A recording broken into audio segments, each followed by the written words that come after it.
It's amazing when you can think that it's 20 years. Ellen Saraceni will never forget 9/11 because she relives it every day. Someone asked my daughter, it was around September 11th timeframe, and they said, "So this is your hard day?" And she said, "No, this is your hard day. Every day is our hard day."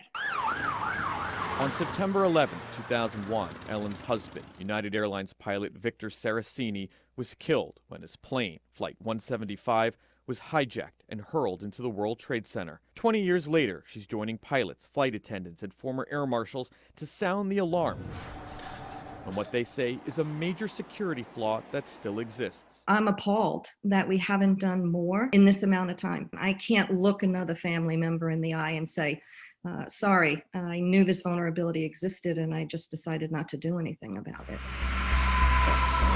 That vulnerability is highlighted in this reenactment video made by current airline employees. It depicts a nightmare scenario, hijackers pouncing the moment the pilot opens the cockpit door, the breach occurring in less than 2 seconds. Are passengers' lives at risk right now every time they fly? I mean, 100%. If someone can get in a cockpit, they could do another 9/11. Spencer Pickard is a former air marshal. The thinking that a hijacking could still happen 20 years after 9/11 seems unbelievable. Honestly, I don't know why it hasn't happened. His father, Joseph, is a retired American Airlines pilot with more than 45 years' experience. He says the fortified cockpit doors are routinely opened mid-flight for food and bathroom breaks. I'd say on the average twice during a 3 to 5 hour flight. Despite the billions of dollars spent on security, the Pickards say the first line of defense against an open cockpit is often a flight attendant and a drink cart. We completely support secondary barriers in all of our aircraft. It is an absurd practice to have flight attendants use their own bodies as the barrier between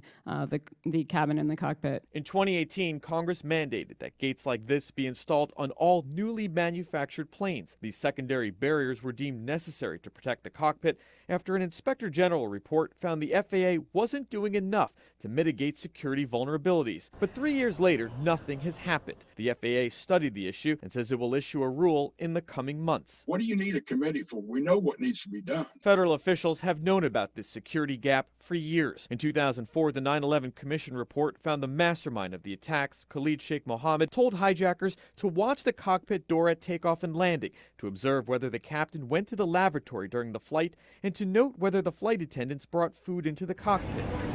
A decade later, the FAA warned pilots the flight deck is vulnerable every time the door is opened. And just 2 months ago, authorities arrested a man with ties to Al-Qaeda, accused of plotting another attack. Federal court records show the alleged would-be hijacker researched tall buildings in major U.S. cities, along with how to breach a cockpit door from the outside. The Pickards say secondary barriers on every flight could save lives. What do you think about the fact that older planes seem to be excluded from this? If you don't do them all, it's a total waste of money, period. The barriers are estimated to cost $5,000 to $12,000 per plane. By comparison, in-flight entertainment systems are estimated to cost $10,000 per seat. We're just failing to imagine that this can happen again. Last week, lawmakers introduced a bill that would require secondary barriers on all flights. The measure is named in memory of Captain Saraceni. Could these barriers prevent another 9/11? Absolutely. The lobbying group for American Airlines and other major carriers opposes the bill. They say that it should be up to each individual airline with what to do with these barriers, and they do not support a one-size-fits-all mandate. They also say there's enough security measures and tactics in place to properly protect the cockpit.